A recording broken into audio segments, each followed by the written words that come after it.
Bienvenidos a su canal Doctrina Católica Tradicional. Muchas gracias por escuchar y por favor, no olvide darle me gusta o like al video para que esta plataforma lo pueda recomendar a más personas. Comenzamos con nuestras oraciones. Pater noster, qui es in celis, sanctificetur nomen tuum, adveniat regnum tuum, fiat voluntas tua, sicut in cielo et in terra. Panem nostrum quotidianum da nobis hodie, et dimitte nobis debita nostra, sicut et nos dimittimus debitoribus nostris, et ne nos inducas in tentationem, sed libera-nos a malo. Amén. Ave María, gratia plena, Dominus tecum, benedicta tu in mulieribus, et benedictus fructus ventris tui, Iesus. Sancta Maria, Mater Dei, ora pro nobis peccatoribus, nunc et in hora mortis nostrae. Amén. Sancte Micael Arcángelum, defende-nos in prelio, contra nequitiam et insidias diaboli esto presidium. Imperet illi Deus, supplices deprecamur. Tuque, princeps militia celestis, Satanam aliosque spiritus malignos, qui ad perditionem animarum pervagantur in mundo, divina virtute in infernum detrude. Amén. El padre Pagliarani responde a las preguntas de los jóvenes sobre la decisión de las consagraciones. Es un tema de la Fraternidad Sacerdotal de San Pío X. El sábado 7 de febrero del año 2026, el padre David Pagliarani, superior general de la Fraternidad Sacerdotal de San Pío X, participó en una mesa redonda centrada en la decisión de llevar a cabo las consagraciones episcopales el próximo 1 de julio en Écon. Esta inversión tuvo lugar en el marco de la Universidad de Invierno del Distrito de Francia de la Fraternidad Sacerdotal de San Pío X, organizada en La Martinière. El evento reunió a varios cientos de participantes, en su mayoría jóvenes alrededor de los 20 años. Mesa redonda con el padre Pagliarani. Esta mesa redonda presentada de manera oral ha sido ligeramente modificada para facilitar su lectura. El estilo oral se ha adaptado al estilo escrito, sin modificar el sentido de las palabras. Primera pregunta. ¿Por qué ahora? Los rumores sobre las consagraciones han circulado mucho en los últimos meses, especialmente tras el fallecimiento de Monseñor Tissier de Malerais. Algunos se preguntan, ¿por qué ha desaparecido hasta ahora? Otros podrían preguntarse también, ¿por qué no ha esperado más? Respuesta del padre Pagliarani. Es una cuestión de prudencia tomar una decisión así, porque es una decisión extrema, una decisión grave. Solo es posible si no hay otra alternativa. Ahora bien, una elección así requiere un discernimiento largo y difícil, que debe realizarse con calma y en oración. Eso es lo que hemos hecho. El hecho de que Monseñor Tissier falleció no significaba que al día siguiente hubiera que proceder a consagrar a alguien para sustituirlo. Es cierto que nos faltaba un obispo, pero la fraternidad ha podido, y aún puede durante algunos meses, continuar con 2 obispos. Sin embargo, Por un lado, solo tenemos 2 obispos que están envejeciendo. Por otro, no parece probable que la situación de la Iglesia cambie de rumbo en los próximos años. Por lo tanto, llegamos a un punto en el que debemos tomar esta decisión ante Dios, como lo hemos hecho, por el bien de las almas. Es una cuestión de prudencia. Cuando se toma una decisión así, hay 1000 elementos que considerar. Eso requiere tiempo. Creo que la situación está madura en sí misma, y no solo en lo que se refiere a la necesidad objetiva.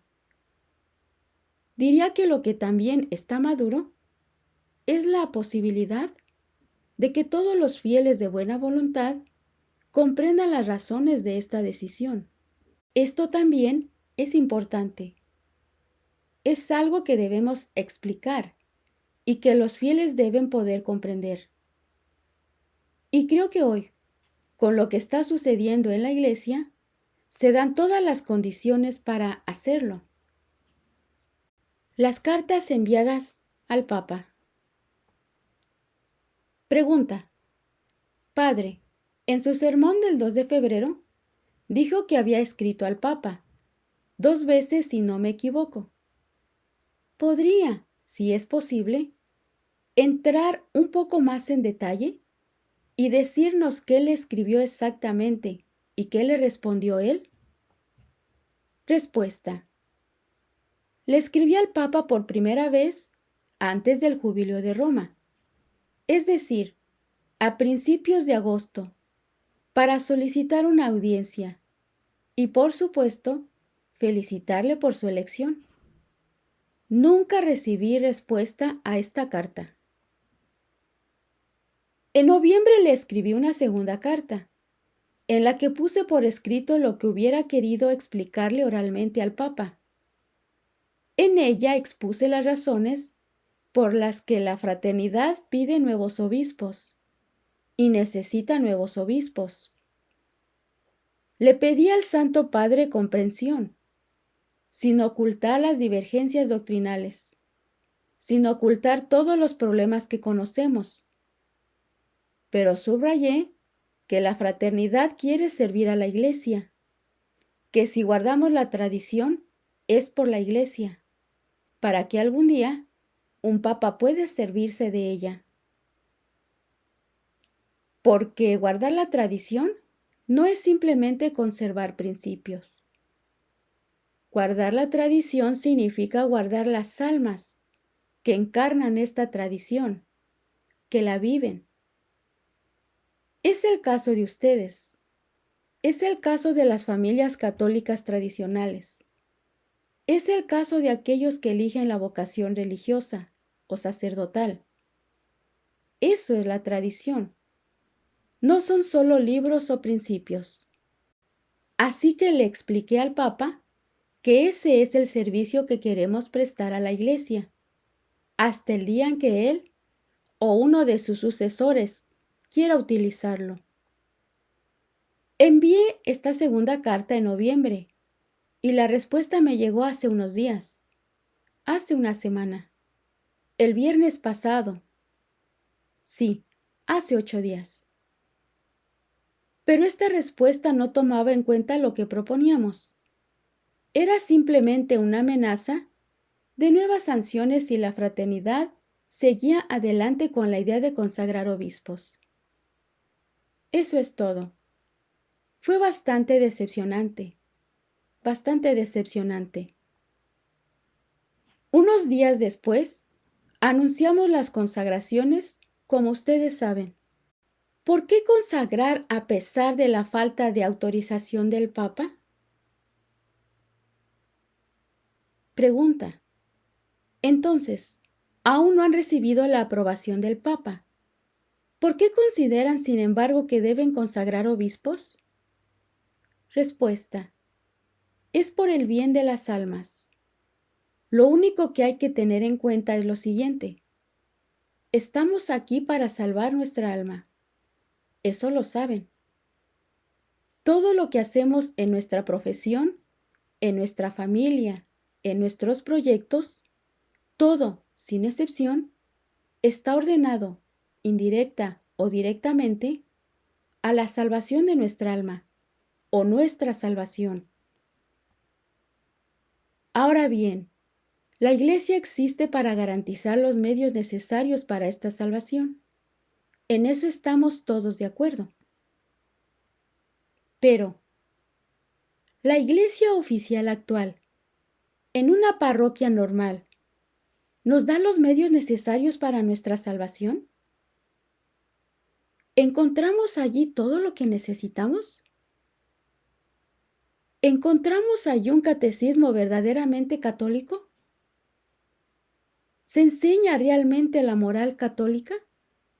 Es decir, ¿cómo hay que comportarse?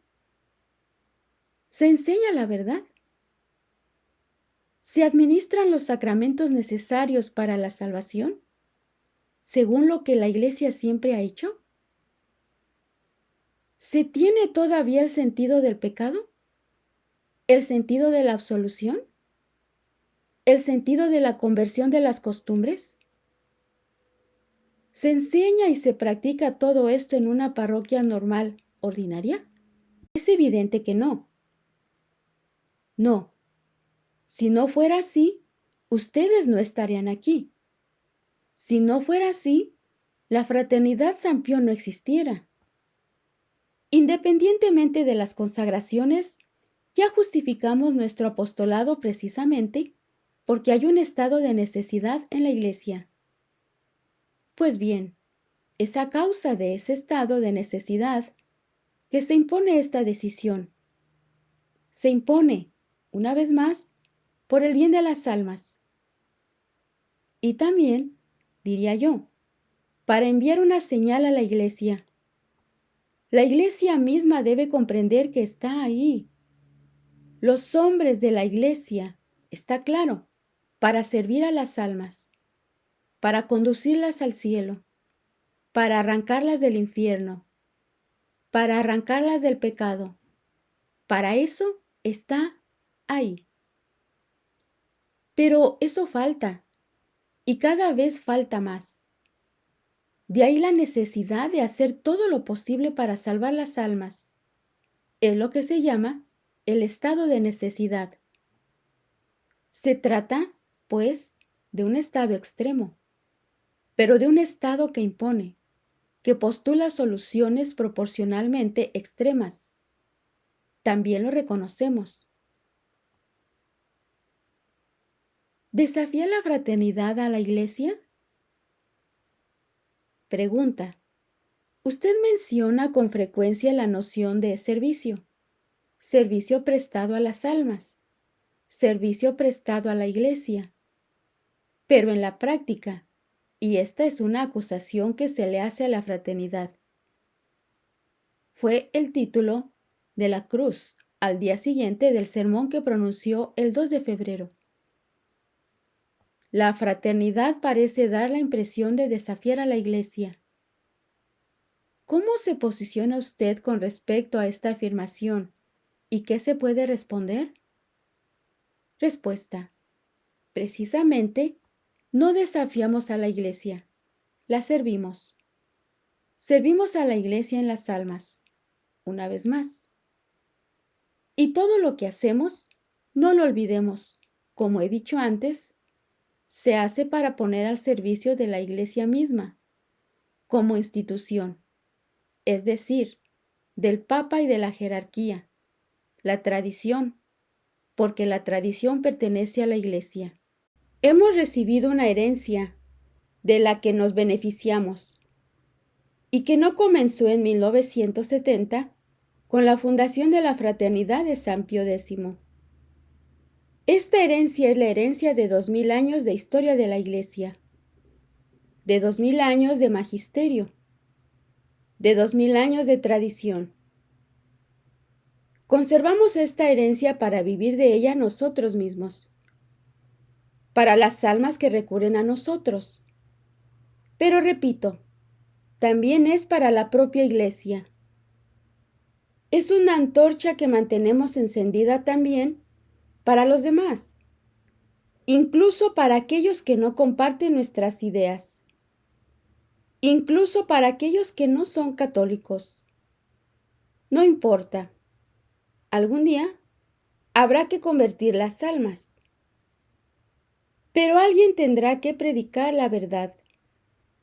De lo contrario, ¿a qué se convertirán esas almas?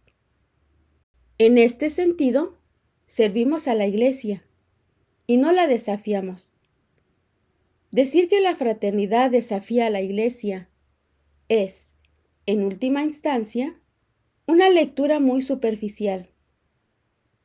No, la fraternidad rechaza todo lo que destruye a la Iglesia.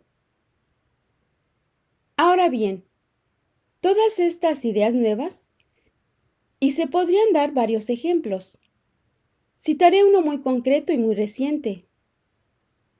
Hace unos días se celebró el Día de la Memoria, el 27 de enero, día dedicado a la memoria del Holocausto, de la Shoah.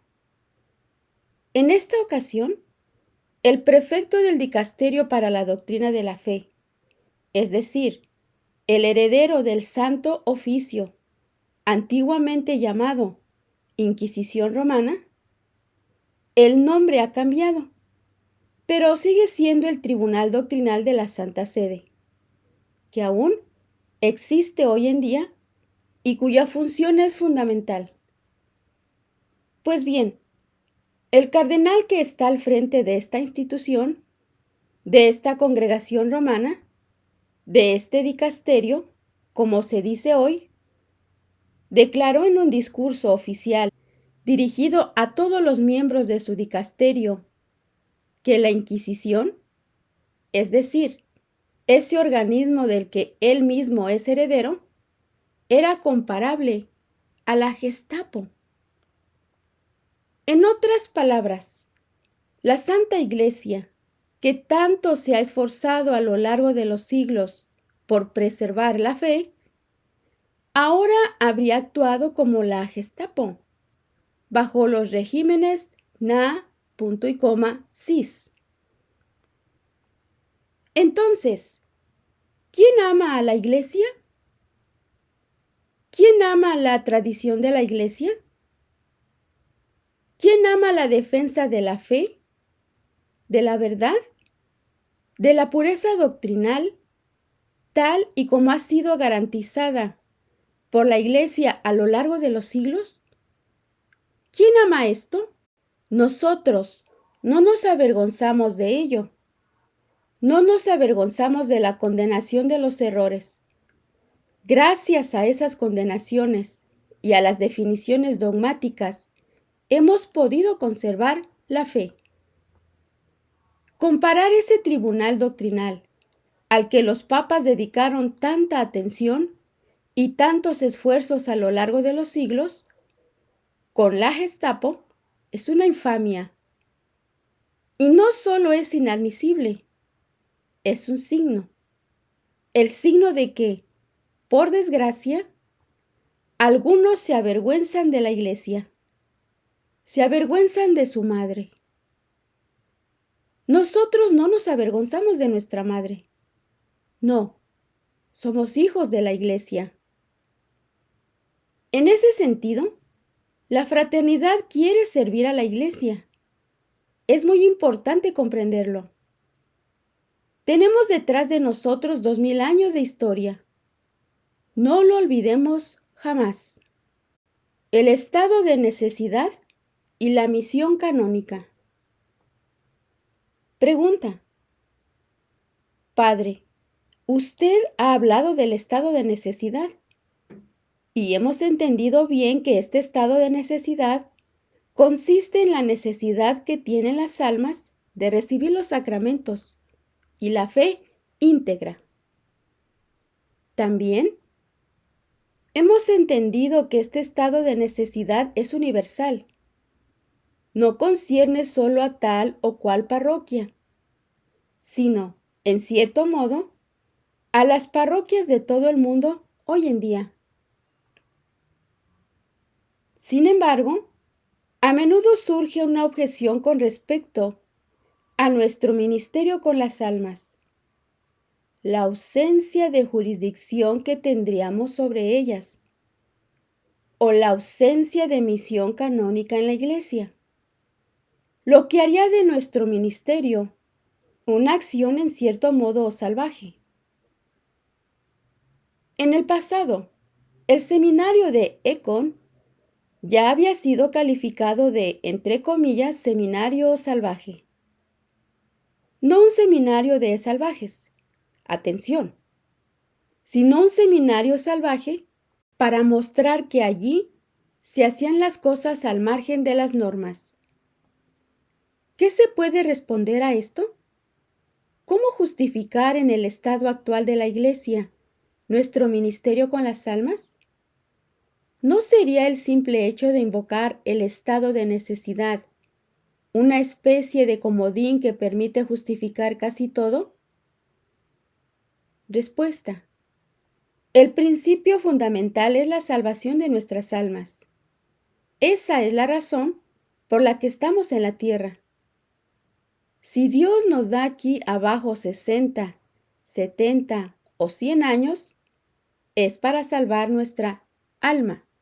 Ahora bien, si no encontramos en las estructuras ordinarias los medios necesarios para esa salvación, entonces creo que todos los que pueden hacerlo tienen el deber de suplirlos por otros medios. ¿En nombre de qué? En nombre de la caridad. En nombre de la caridad. A menudo se acusa a la fraternidad de ser dura. Pues bien, lo digo de inmediato. No estamos exentos del pecado original. Necesitamos los sacramentos, la confesión. Llevamos el pecado original como todo el mundo. Es un hecho. Dicho esto, tenemos un deber de caridad. Hacer todo lo que esté en nuestra mano, en nuestro lugar, para salvar las almas.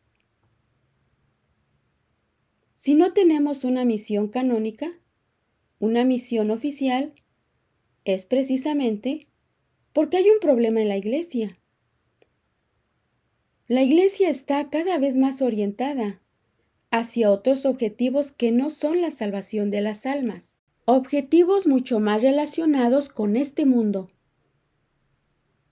Los problemas ecológicos, por ejemplo. Podríamos hablar durante horas de la teología entre comillas verde, del Papa Francisco. ¿Por qué esta fijación con los árboles? ¿El agua? ¿La lluvia? ¿El clima?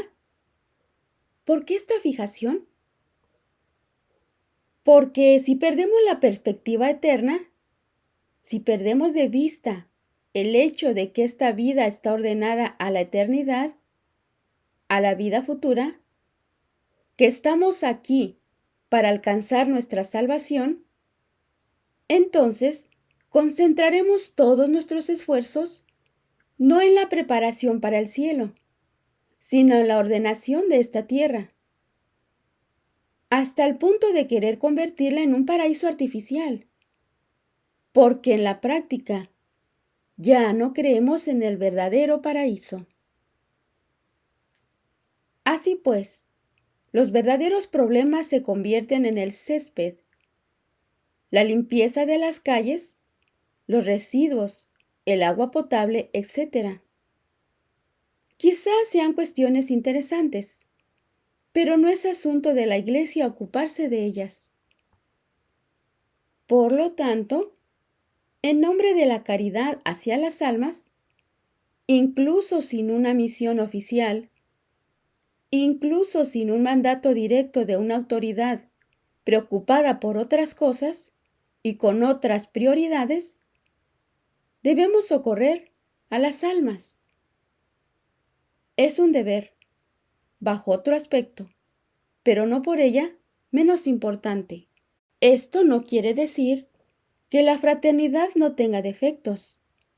No porque invoquemos la caridad, todo lo que hacemos está exento de errores humanos. No, Somos hombres como los demás, pero tenemos la determinación de servir a la Iglesia con mayor libertad. Eso es muy importante. Nada debe detenerlos. Nada debe de constituir un obstáculo para la profesión de la verdad, para su conocimiento, ni para el uso de todos los medios necesarios para alcanzar vuestra salvación. Esto es fundamental. Estamos aquí para eso. El dilema: ¿tradición o comunión? Pregunta. Padre, la mayoría de los fieles aquí presentes no tuvimos conocimiento de las consagraciones de 1988. No tuvimos que tomar ninguna decisión. Algunos se convirtieron y tuvieron que tomar esa decisión. Pero muchos de nosotros nacimos en la fraternidad. En cierto modo, crecimos en ella. Hemos pasado por la universidad marcando todas las casillas. Y aunque comprendamos todo lo que usted nos dice ahora, llegará el momento, con las consagraciones episcopales, en el que algunos correrán el riesgo de sentir, a pesar de todo, con la parte humana que ello conlleva, una especie de dilema corneliano.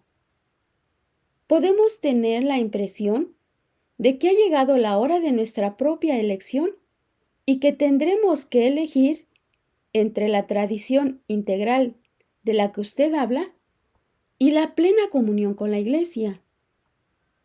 Este dilema puede presentarse así ante nosotros. ¿Puede completar su respuesta abordando las cosas desde este punto de vista? Respuesta. Antes de hablar del dilema, hay que comprender bien que, a lo largo de la vida, tarde o temprano, hay que tomar ciertas decisiones. Hay que hacer ciertas elecciones. Eso es lo que marca la diferencia, por así decirlo, entre el niño y el adulto. El niño depende de sus padres.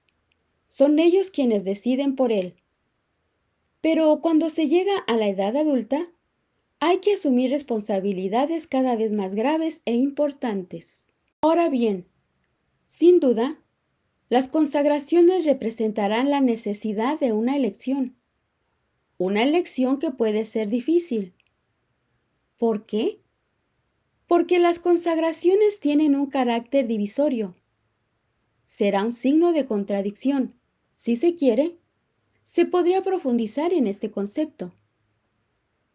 Esto nos colocará a cada uno de nosotros en nuestro nivel, ante una elección que puede tener consecuencias, incluidas consecuencias sociales.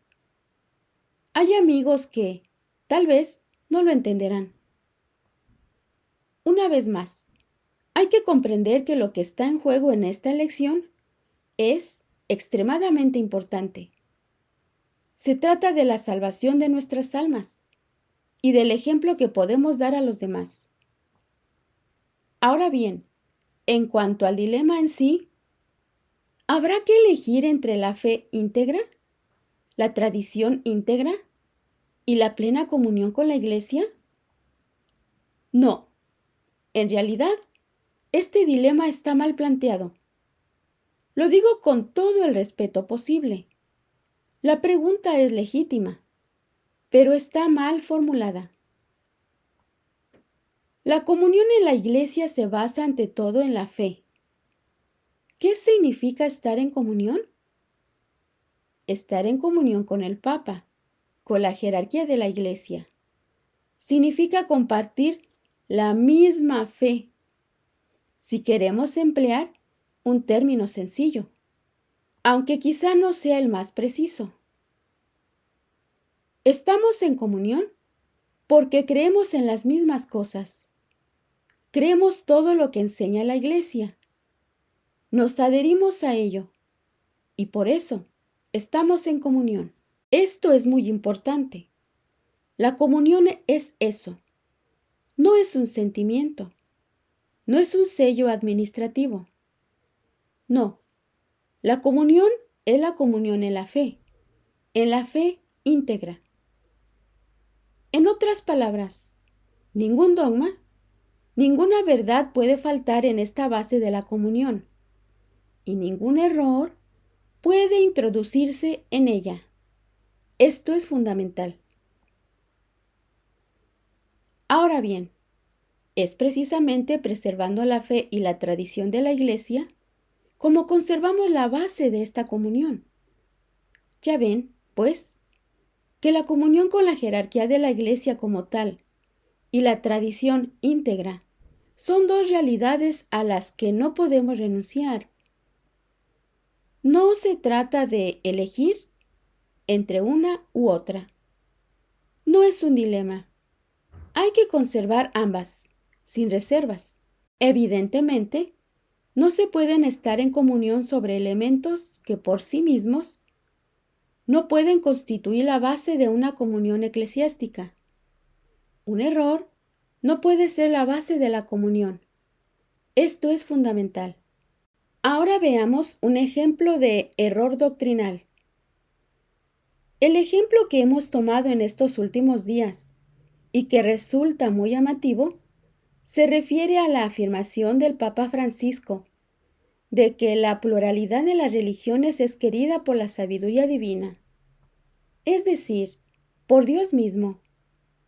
Dios habría querido como tal la pluralidad de las religiones. ¿Es católica esta afirmación? ¿Es Dios quien ha querido como tal la verdadera religión junto con los errores? No, es una aberración. Es inconcebible. Dios se revela, se ha dado a conocer. ¿Por qué? Porque solo hay una verdad, la verdad que nos viene de nuestro Señor. ¿Por qué se encarnó nuestro Señor? Para manifestar a través de su humanidad y de su predicación un solo Dios, una sola verdad, un solo evangelio. ¿Cómo puede un papa decir que Dios ha querido la pluralidad de religiones? Es inadmisible. Es una locura. Sí, es una locura. Entonces, ¿se puede estar en comunión con tal afirmación? ¿Puede tal afirmación constituir la base de la comunión católica? Es ciencia ficción. Es Star Wars. Es inconcebible. Hace sonreír y al mismo tiempo es trágico. Sí, es trágico. Pobres almas. Imaginen a las almas que escuchan eso. Es normal que al cabo de un tiempo la gente se aleje de la iglesia. Si Dios ha querido la pluralidad de las religiones, tal afirmación no puede producir más que indiferencia. Y si uno se vuelve indiferente, tarde o temprano, abandona la iglesia. Ustedes se preguntan, ¿por qué la gente ya no va a la iglesia? Precisamente porque tales afirmaciones, a la larga, no provocan más que indiferencia hacia la verdad. ¿Podemos estar en comunión con eso? Por supuesto que no. Es imposible. Solo hay un Dios. Es el primer mandamiento. Aprovecho, ya que se habla de comunión, para añadir una observación. A menudo se dice que la fraternidad no está en plena comunión. ¿Han oído eso? Que estamos al margen de la comunión eclesial, que no estamos en plena comunión. Pero, ¿qué es la comunión parcial? ¿Variable? Se trata, una vez más, de un concepto típicamente moderno, que no tiene nada que ver con la teología de la Iglesia. En la Iglesia, o se es miembro o no se es, o se está en comunión o no se está. Es como el matrimonio. En el matrimonio, O se está casado o no se está. No porque haya desacuerdos con la esposa o porque exista un problema, se está casado el 90%.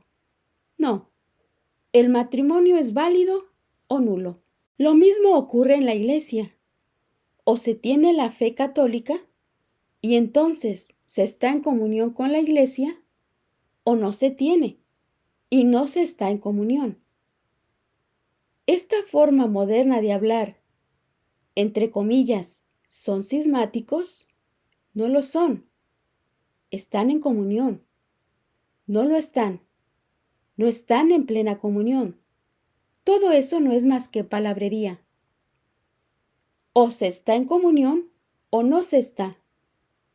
Y si se está en comunión, ¿por qué? Porque se tiene la misma fe. La fe es la base de la comunión. Si hay una jerarquía en la iglesia, ¿por qué la ha establecido Dios? ¿Por qué hay un papa y obispos que enseñan? Precisamente por eso, para enseñar la fe, no para otra cosa, no para la ecología, no para plantar árboles. Ese no es el objetivo de la iglesia. Internet no sustituye a los sacramentos. Pregunta: Padre, usted menciona todos estos errores de la iglesia actual y nos hace tomar conciencia de ellos. Pero esta toma de conciencia está ya bastante generalizada. Vemos que se denuncian desde hace tiempo, especialmente en Internet. ¿No sería más conveniente dejar que la fraternidad se desarrolle con confianza en la providencia, en lugar de intervenir con este gesto público, con estas consagraciones que, como usted ha dicho, van a crear una cierta división y posiblemente frenar este movimiento? Respuesta: se podría pensar que tal vez habría que dejar que este movimiento continuara. Gracias a Dios existe una cierta conciencia de estos errores en la iglesia. Hoy en día se observan reacciones que no se veían hace 20 o 30 años. Las plataformas, Internet, permiten, a pesar de todo, la difusión de buenas ideas. Esta toma de conciencia se ve favorecida por los intercambios, por las plataformas, incluso fuera de la fraternidad. Cada uno avanza a su ritmo, según su perspectiva, pero este fenómeno es innegable. Por lo tanto, hay una conciencia más viva de estos errores. Entonces, ¿no habría que dejar que este movimiento se desarrollara sin intervenir con un gesto fuerte como las consagraciones episcopales? En apariencia, ¿podrían romperlo todo? Es una impresión posible. Pero hay que tener cuidado. Una vida cristiana no puede limitarse a una simple toma de posición. La profesión de fe no consiste solo, entre comillas, en poner un me gusta después de leer algo católico en Internet o después de escuchar un podcast en cierta plataforma. La vida cristiana, a partir de estos datos de fe, a partir de estas profesiones de fe, debe traducirse en una vida en la que la gracia actúe realmente en el alma. Y esto se realiza necesariamente por los sacramentos, por el santo sacrificio de la misa, por la Eucaristía, por la confesión y por la enseñanza de la doctrina. Es nuestro Señor mismo quien construyó su iglesia sobre los sacramentos. Las almas serán santificadas por los sacramentos hasta el fin de los tiempos. Él lo quiso así. Ahora bien, para tener sacramentos se necesitan sacerdotes. Y para tener sacerdotes se necesitan obispos. Por lo tanto, no basta con una simple toma de conciencia general, si al mismo tiempo no se dispone de medios concretos para sostener, a ayudar a las almas. Y estos medios necesitan el sacerdocio, es decir, por los obispos. ¿Por qué la fraternidad no puede convertirse en un instituto Ecclesia Dei? Pregunta. Esta vida cristiana de la que nos habla no es, pues, solo una teoría, ni un simple acto de adhesión intelectual. Implica una puesta en práctica a través de la misa y los sacramentos. Ahora bien, hoy en día, sin duda más que en 1988, hay numerosas comunidades en todo el mundo, y no solo entre nosotros, que se benefician de la misa tradicional y probablemente también de una buena parte del catecismo tradicional, de las confesiones tradicionales, etc. ¿No es eso suficiente hoy en día? ¿No debería la fraternidad buscar obtener un estatus similar al de estas comunidades? ¿En qué aportan las consagraciones algo más de lo que estas comunidades ya pueden hacer? Respuesta. Es una cuestión delicada. ¿Por qué? Porque concretamente hay que hablar de los institutos Ecclesia Dei.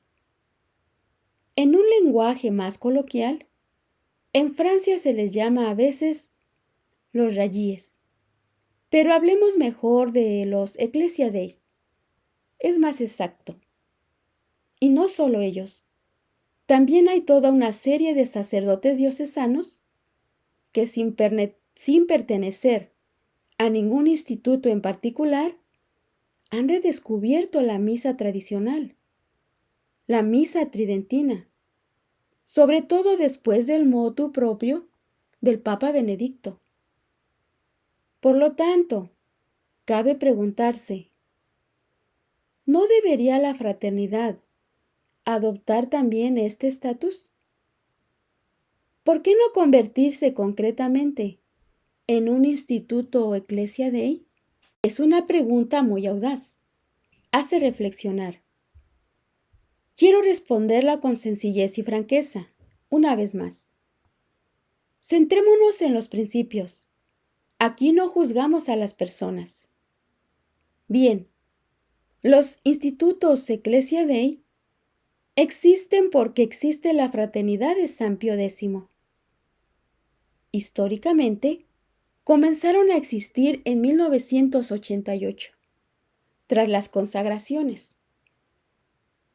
Roma quiso crear una alternativa para todos aquellos que eran sensibles a la liturgia tridentina tradicional, pero que no querían adherirse al supuesto, entre comillas, cisma de Monseñor Lefebvre.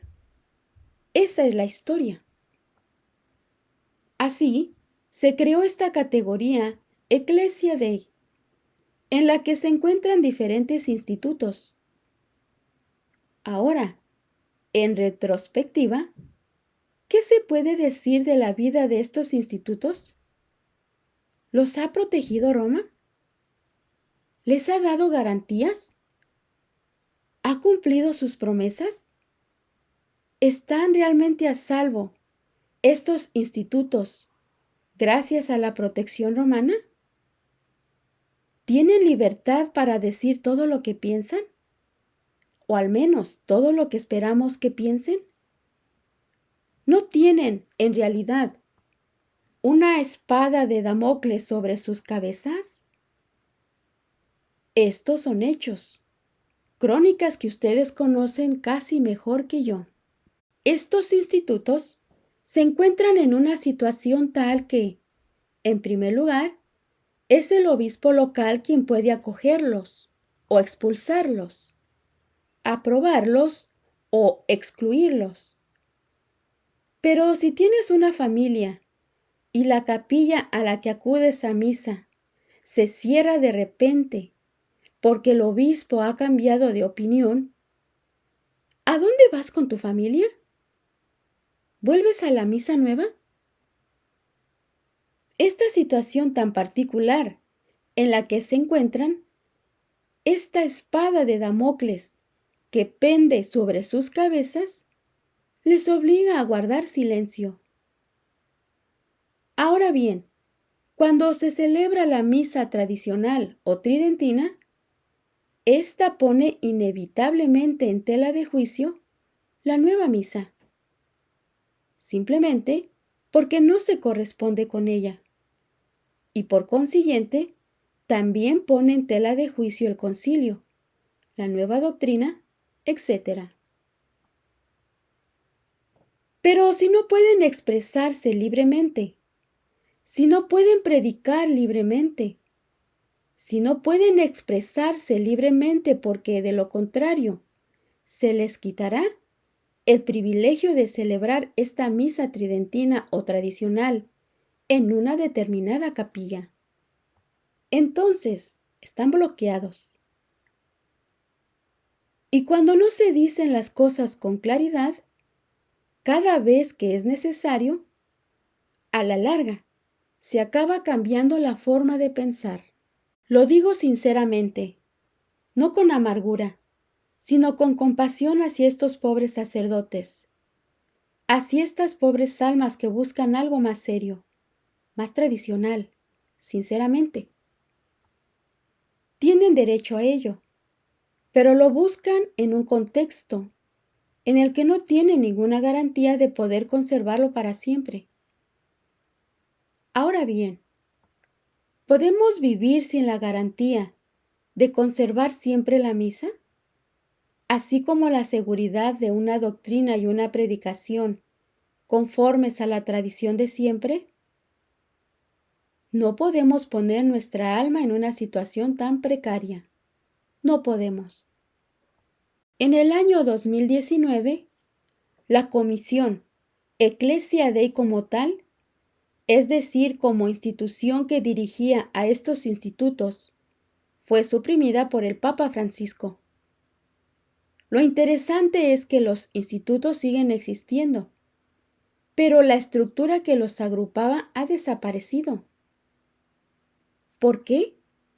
La explicación oficial dada por la Santa Sede es que la Comisión Ecclesia Dei se creó en 1988 para permitir la reintegración en la Iglesia de aquellos que no querían adherirse, entre comillas, al cisma de Monseñor Lefebvre, y que hoy se les considera suficientemente reintegrados en sus parroquias. No es cierto, pero se ve la intención que se esconde detrás. Por mi parte, creo que dado que cada uno de nosotros tiene una sola alma, hay que hacer todo lo posible para darle garantías. Del mismo modo que buscamos tener una casa, calentarla, tener un plato de comida, también debemos asegurar a nuestra alma garantías al menos equivalentes. Por eso no creo que sea ideal para la fraternidad convertirse en un instituto Ecclesia Dei. Eso es todo. No creo que sea la voluntad de Dios. Eso es todo. No lo creo. El estado de necesidad hoy en día. Pregunta. Padre, seamos un poco directos. ¿Cree realmente que la necesidad de las almas es tan grave hoy como en 1988? Respuesta. Creo que hoy es aún más evidente. Ya hemos dado la definición del estado de necesidad. Es la dificultad de encontrar en una parroquia los medios necesarios para asegurar nuestra salvación. La verdad, la predicación de la verdad, la moral católica y los sacramentos. Creo que hoy es aún peor, mucho peor. Las decisiones tomadas por el Papa Francisco son catastróficas. Sí, catastróficas. La moral tradicional sobre el matrimonio ha sido arruinada, ha desaparecido, siempre en nombre, por supuesto, de la comprensión, la escucha, la capacidad de adaptación. Y así se llega a justificar todo. Permítanme poner un ejemplo muy concreto. Hay muchos jóvenes aquí. Todos ustedes son jóvenes. Bueno, no todos, pero la mayoría sí. Algún día tendrán hijos.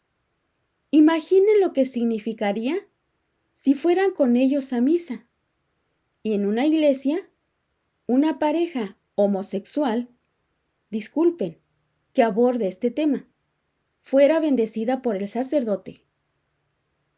¿Cómo les explicarían a sus hijos que no es un matrimonio?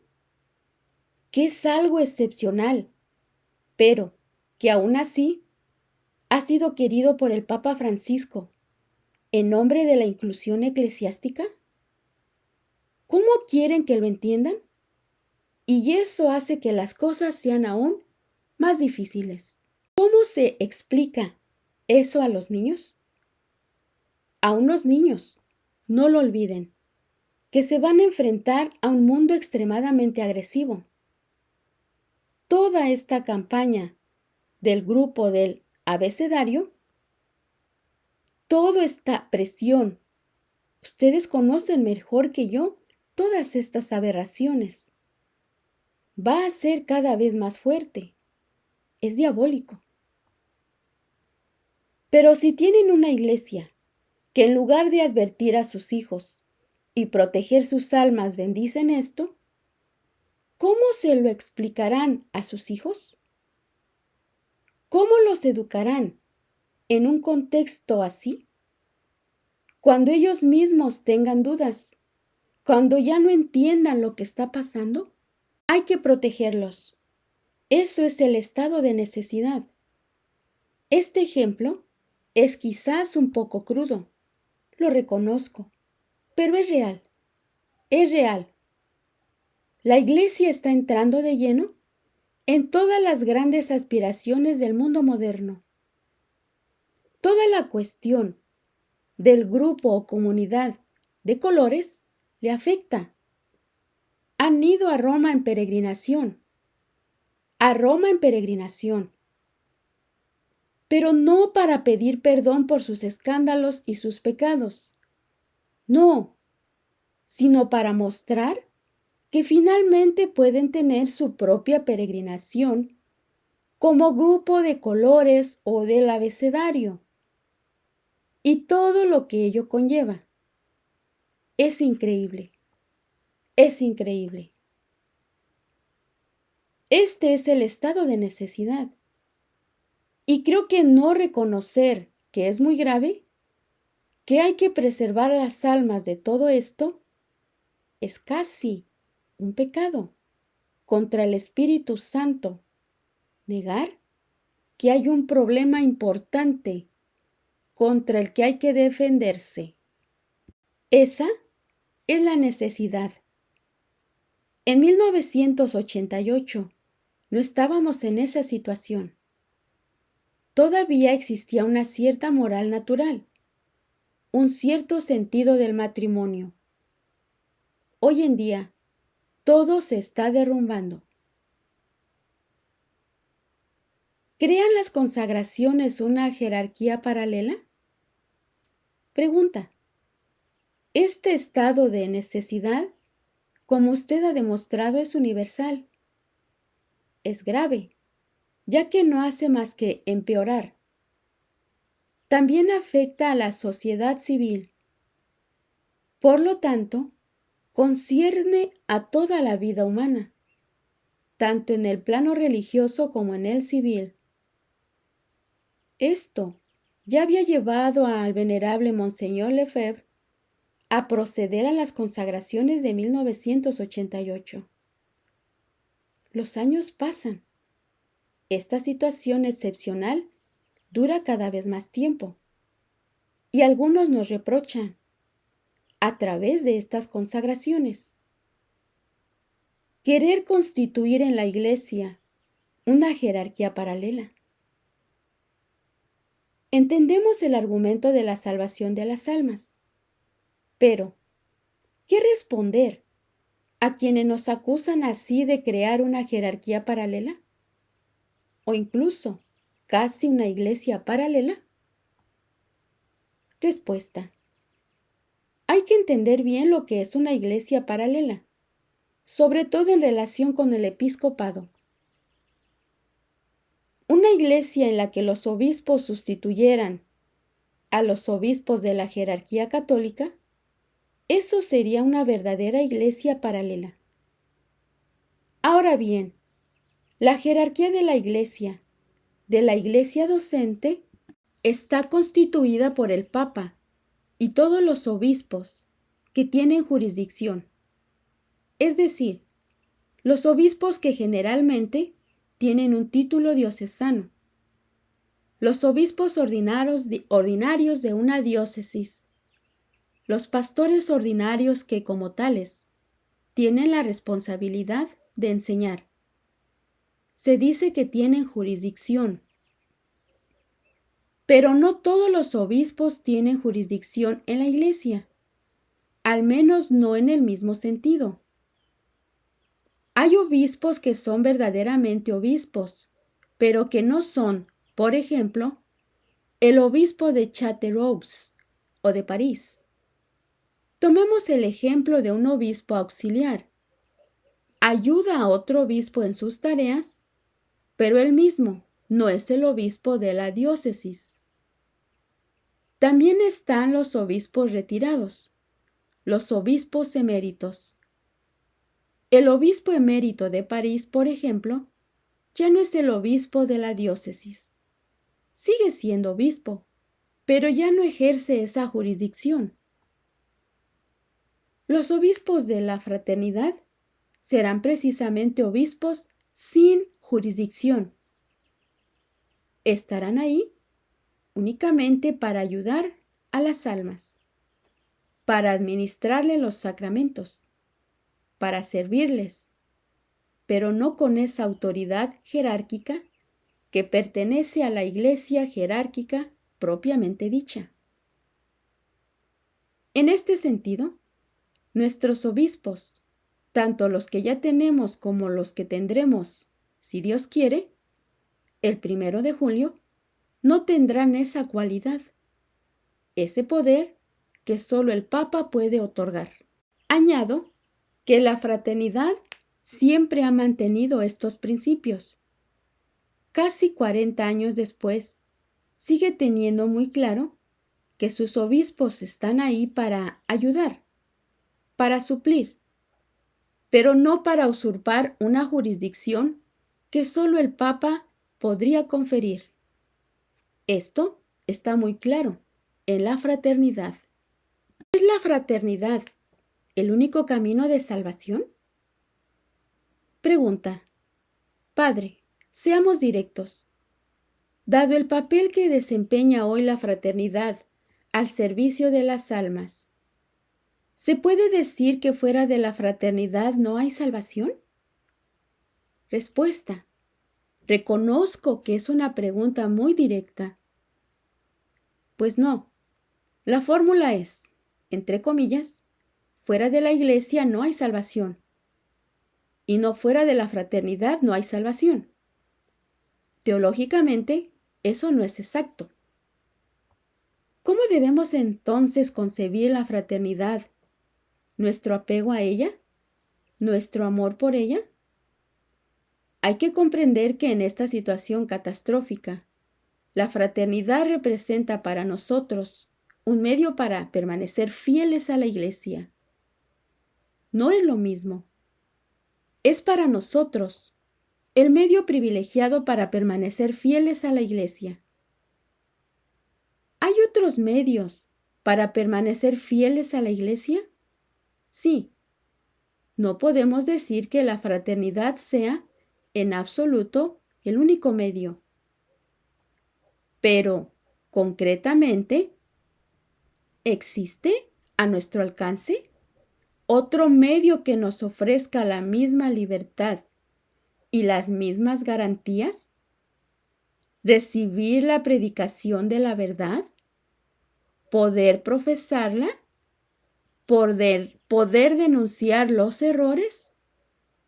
¿Denunciar a quienes los propagan? ¿Advertir a los fieles y garantizar los sacramentos? Desde un punto de vista teórico, no se puede decir que solo exista la fraternidad. Puede haber otros medios. Pero entonces, ¿cuáles son esos otros medios que ofrecerían las mismas garantías? Pues bien, le devuelvo la pregunta muy directamente. Dígame dónde encuentra hoy, en las parroquias, garantías equivalentes. Dígamelo. Porque aquí, en mi opinión, hay que distinguir claramente los principios teóricos de la práctica, aquí y ahora. Y por mi parte, me cuesta mucho encontrar en la práctica las mismas garantías fuera de la fraternidad. Espero que esto constituya una respuesta bastante directa. ¿Se puede comparar la fraternidad con los fariseos? Pregunta. En la época de Cristo, los fariseos eran los conservadores de la tradición. Se perdieron por orgullo, hasta el punto de rechazar al Salvador que esperaban. ¿Qué responde a quienes dicen que la fraternidad peca de orgullo? ¿Somos los nuevos fariseos? Respuesta. Esta pregunta no solo es directa, sino también brutal. Sin embargo, comenzaré por hacer una distinción. La palabra tradición es aquí equívoca. La tradición de los fariseos era una tradición artificial, una tradición humana contra la que se rebeló nuestro Señor. Consistía en todo un conjunto de ritos secundarios, banales e insignificantes, añadidos a la verdadera ley de Moisés. Estas tradiciones humanas se imponían a los demás, y los fariseos las utilizaban para juzgar a los demás. Se trataba, por lo tanto, de una religión que se había vuelto extremadamente exterior, ritual y, en el fondo, vacía. Para nosotros, la tradición es algo completamente diferente. No lo olvidemos. La tradición es, junto con la Sagrada Escritura, una fuente de revelación. Dios se da a conocer a través de la tradición de la Iglesia. Dios, que sigue asistiendo a la Iglesia a lo largo de los siglos, nos da a conocer la fe a través de la tradición, con T mayúscula. Por eso, a lo largo de los siglos, se ha producido un desarrollo del dogma y, por tanto, nuevas definiciones. Es el bagaje, el tesoro de la tradición, que nos llega desde los apóstoles. Por lo tanto, hablamos de dos realidades completamente diferentes. La primera tradición debía ser abolida, y eso es lo que hizo nuestro Señor. La segunda, la nuestra, es indispensable. Es necesaria para nuestra salvación. Ahora bien, si nos preguntamos, ¿no corremos el riesgo, a pesar de todo, de convertirnos en los fariseos del siglo XXI? Es una pregunta legítima. Una vez más, hago una distinción. Ya lo he dicho. Llevamos el pecado original como los demás. No somos marcianos, exentos de la condición humana. Somos hombres como los demás. Ahora bien, en todas las situaciones concretas en las que interviene el elemento humano, también está presente el pecado original. Por lo tanto, en tal o cual caso, a veces podemos tener actitudes incorrectas, pero eso no afecta a la institución como tal. Son errores humanos que se pueden cometer cuando se quiere defender la verdad. A veces puede mezclarse en el celo algo demasiado humano. Sí, eso puede suceder. Puede que a veces nuestras palabras sean un poco duras o que nuestras actitudes no tengan suficiente en cuenta la dificultad del otro para comprendernos, para acercarse a la tradición, para dar el paso necesario. Eso puede suceder. Y entonces hay que corregirlo, como se corrige cualquier otro defecto. En cambio, es injusto e incluso inadmisible tomar tal o cual torpeza, tal o cual defecto personal, para clasificar a toda la fraternidad en la categoría de fariseos o fanáticos. No, no, no. Lo que representamos es la tradición de la Iglesia. Y hay que distinguir una vez más entre la institución, entre la verdad que ella aporta y los defectos humanos que pueden existir en unos u otros. ¿Qué hará la fraternidad si Roma condena las consagraciones? Pregunta. Más concretamente, volviendo al anuncio que ha hecho sobre las consagraciones episcopales previstas para el 1 de julio para la fraternidad de San Pío X, consagraciones que otorgarán el poder de orden, es decir, la capacidad de conferir los sacramentos, pero no el poder de jurisdicción. Hay que pedir al Papa un mandato pontificio, tal y como prevé el derecho canónico. Sin hacer profecías ni ciencia ficción, ¿cree usted que el Papa León XIV podría aceptar esta petición? ¿O al menos abstenerse de intervenir, tolerando que las cosas se hagan sin aprobarlas explícitamente? ¿Cómo ve usted la situación? Respuesta. Todo es posible. Sí, todo es posible. Yo diría lo siguiente. Al igual que Benedicto XVI levantó los decretos de excomunión en el año 2009, lo que parecía bastante inesperado, creo que un papa puede comprender que la fraternidad actúa con una intención recta. Me parece evidente. Tenemos una intención recta. Somos bastante directos. Como hemos dicho, decimos lo que pensamos. Por lo tanto, el Papa puede entenderlo, incluso apreciarlo, sin compartir necesariamente nuestra posición. Y, si realmente se preocupa por las almas, entonces, por el bien de todas esas almas, que de una manera u otra, directa o indirectamente, recurren a la fraternidad, o ven en ella un punto de referencia. Creo que un papa puede, en teoría, comprender esta necesidad particular de la fraternidad. ¿Es posible? Sí, es posible. Pero una vez más, todo depende de Dios, de la providencia y de la buena voluntad del Papa.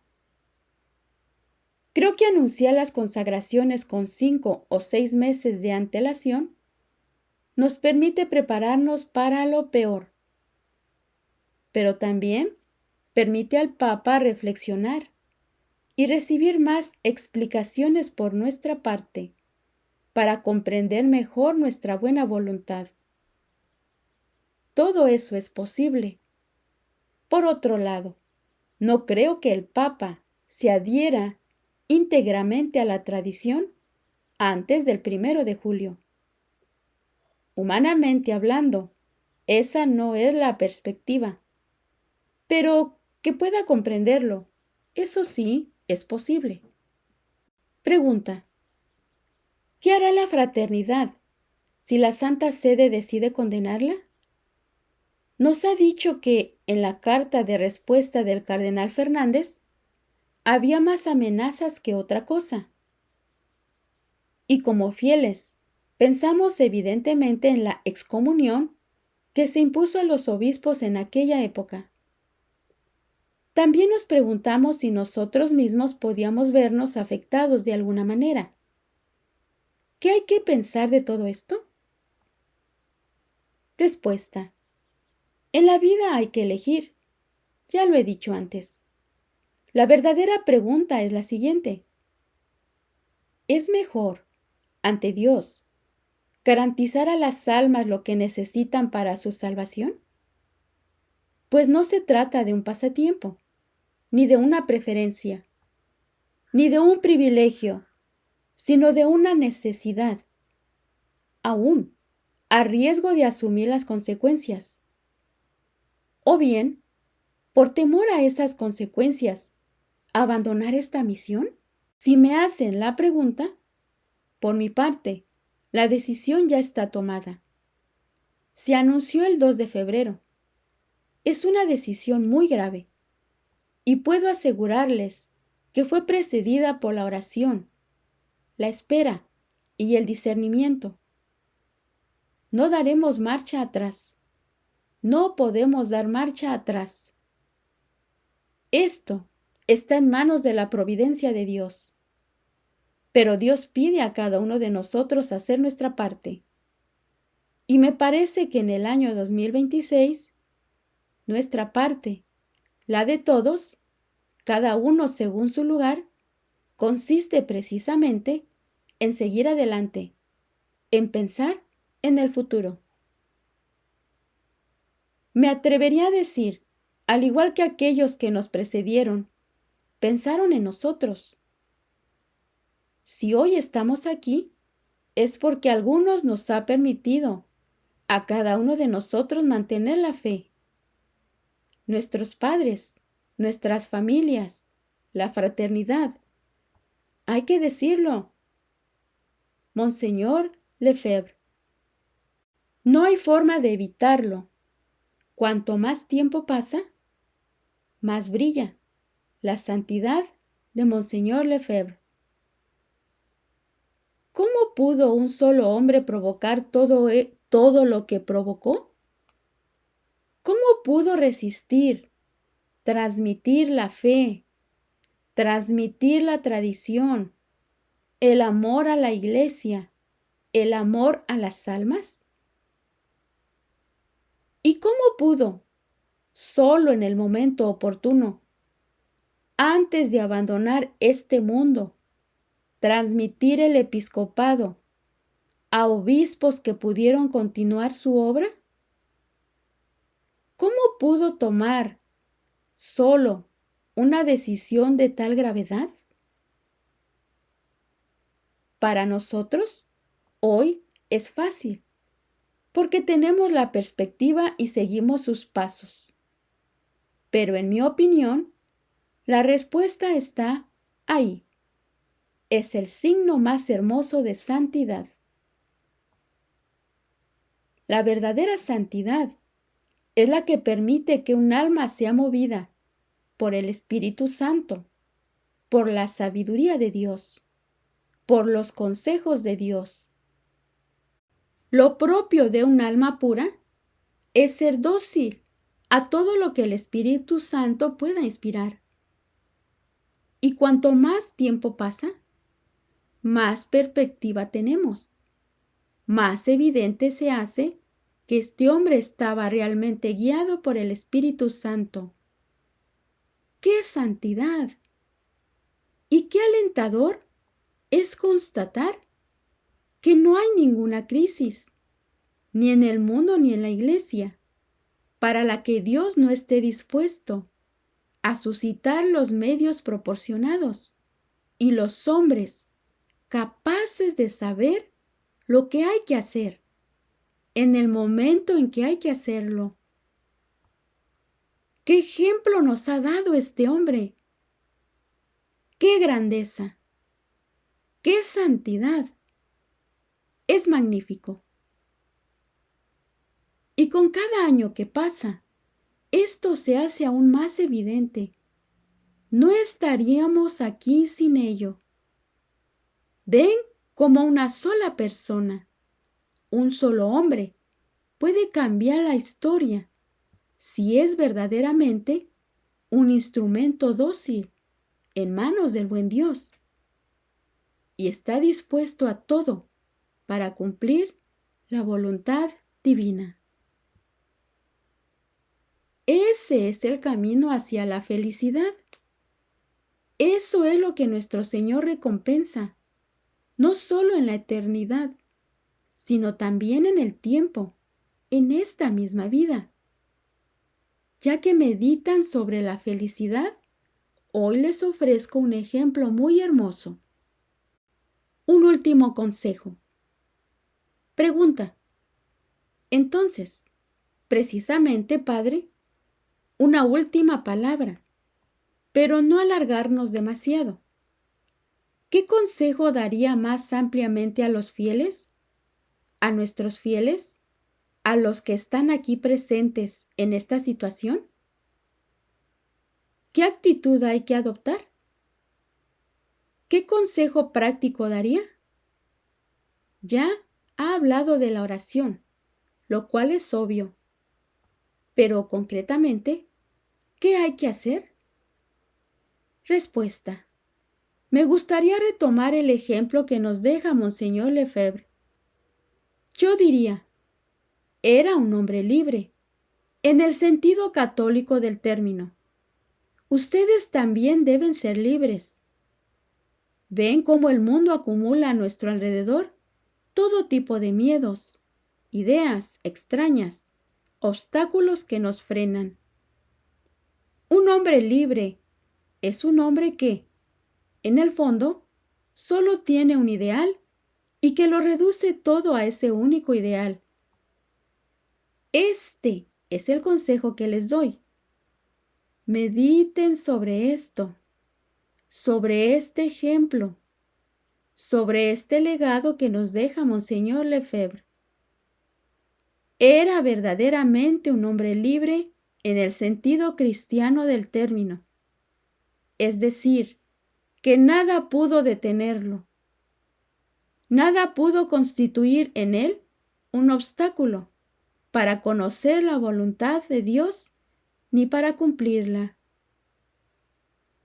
Ahora bien, un hombre verdaderamente libre en ese sentido, en esa perspectiva, es un hombre feliz en la tierra y por supuesto en la eternidad.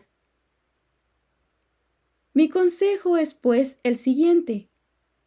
Intenten liberarse de todo lo que constituye un obstáculo, de todo lo que pesa sobre ustedes, de todo lo que les impide ver hacia dónde debe ir su alma, hacia dónde debe ir su vida, para poder avanzar sin dificultad, sin obstáculos. Esto es extremadamente importante. ¿Y cuáles pueden ser concretamente esos obstáculos? A veces es un poco de ambición. A veces son miedos. A veces es el pensamiento. ¿Qué dirán de mí? Y estos obstáculos pueden multiplicarse hasta el infinito. Hay que descubrir la verdadera libertad, que no tiene nada que ver con la libertad de la que se habla hoy en día. La verdadera libertad es la libertad de hacer el bien, de servir a Dios. Eso es lo que los animo a que hagan, a hacer. Y eso es lo que les deseo, que la posean cada vez en mayor medida.